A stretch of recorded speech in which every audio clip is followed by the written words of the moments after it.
They've denied it for decades. They've laughed at the rumors, silenced the witnesses, and buried the evidence deep beneath the Nevada desert. But tonight, you'll hear the forbidden truth whispered in shadows. Inside the most secretive patch of land on Earth, Area 51, something waits. Not just spy planes or hidden weapons, something older, stranger, something not of this world. If the truth ever escaped, it wouldn't just rewrite history, it would shatter it. Today, we dive into The Desert Does Not Forgive Secrets. Yet Groom Lake, the heart of Area 51, is nothing but secrets stitched into sand. To the outside world, it is just emptiness, heat, dust, and silence. But look closer. The fences stretch farther than they should. The patrol trucks appear before you even know you're being watched. And above it all, the sky itself is locked down. Why? Because whatever hides here is not meant for you. Not meant for me. Perhaps not meant for anyone alive today. Whistleblowers whisper of hangars buried into mountainsides, of corridors carved beneath the desert, where armed escorts march workers blindfolded through endless tunnels. One wrong turn, and you're erased. Not demoted, not fired, erased. Bob Lazar wasn't the first to break silence, but he was the loudest. In 1989, he spoke of S-4, a hidden facility south of Groom Lake, where 9 alien craft were stored. Discs so smooth they seemed poured, not built. Seats too small for human pilots. Control systems with no switches, no wires, just seamless surfaces that responded to touch. He spoke of Element 115, a fuel source that bent gravity itself, and he swore, on his own life, that he had seen it with his own eyes. Critics called him a fraud. Records of his past employment vanished. His school transcripts evaporated. His credibility was attacked until nothing was left. But that only raises the darker question.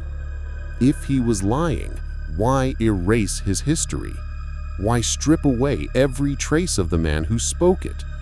Because maybe the most effective way to kill the truth is not to deny it, but to bury the man who spoke it. The legend of S-4 goes beyond Lazar. Others describe the same mountains, the same doors disguised to look like rock. They say convoys move at night, trucks sealed tight, escorted by helicopters that vanish into desert silence. What are they carrying?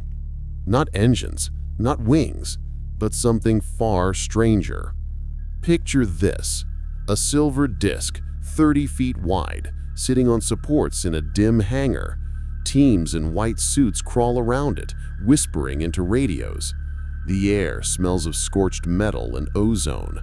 On the walls, radiation warnings glow red.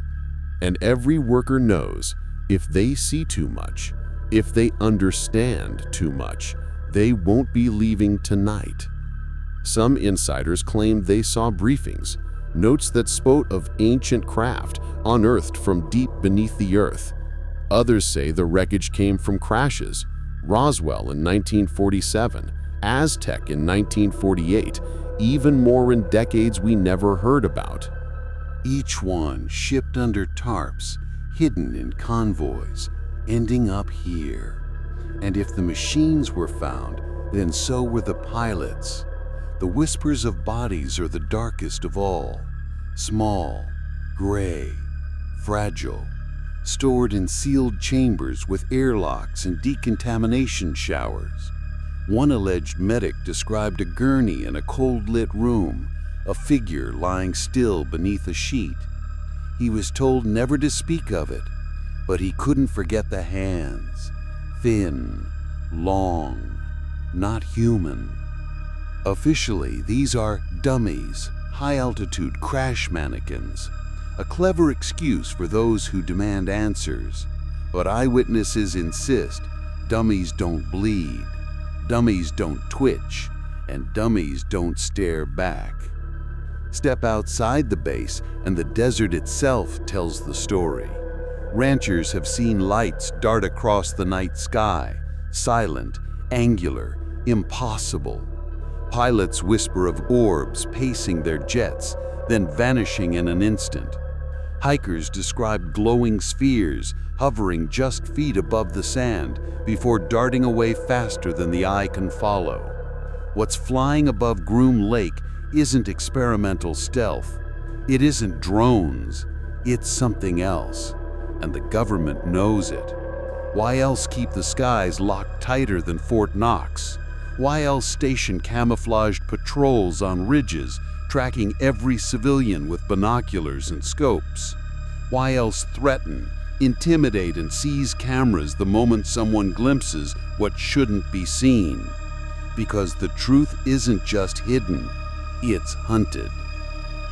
And then there's the fuel, element 115. When Lazar named it, it didn't exist on the periodic table. Years later, scientists synthesized a version, unstable, useless, gone in seconds. But what if Lazar was right?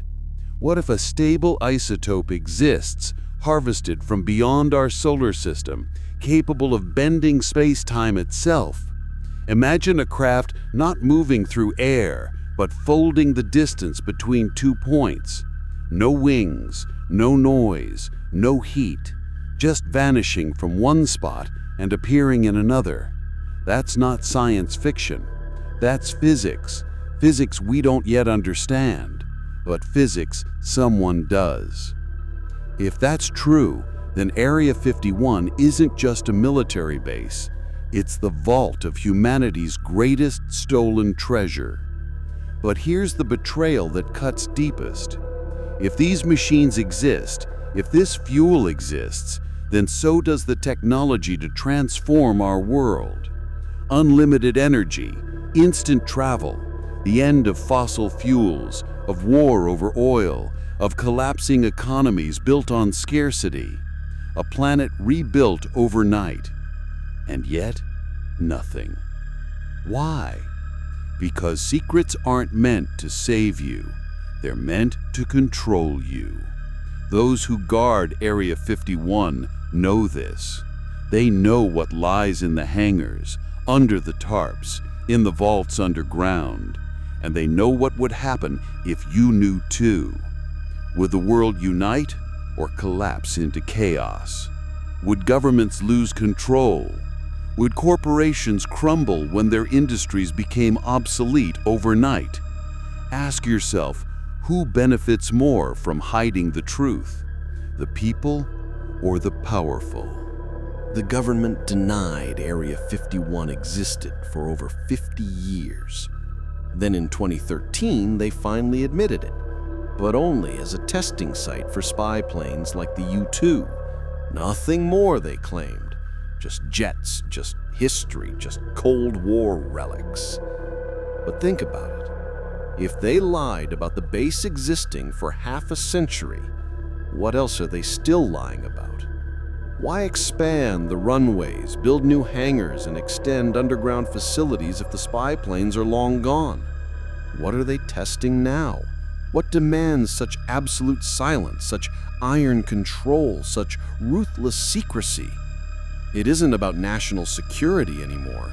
It's about something bigger, something not of this earth. The deeper you dig, the more the stories converge. Hangars hidden in mountains, underground vaults humming with machines that distort gravity, cryogenic chambers holding beings that never belonged here. And through it all, the silence. The silence of workers who vanish after speaking out. The silence of patrols who appear out of nowhere in the desert. The silence of a government that admits only what no longer matters.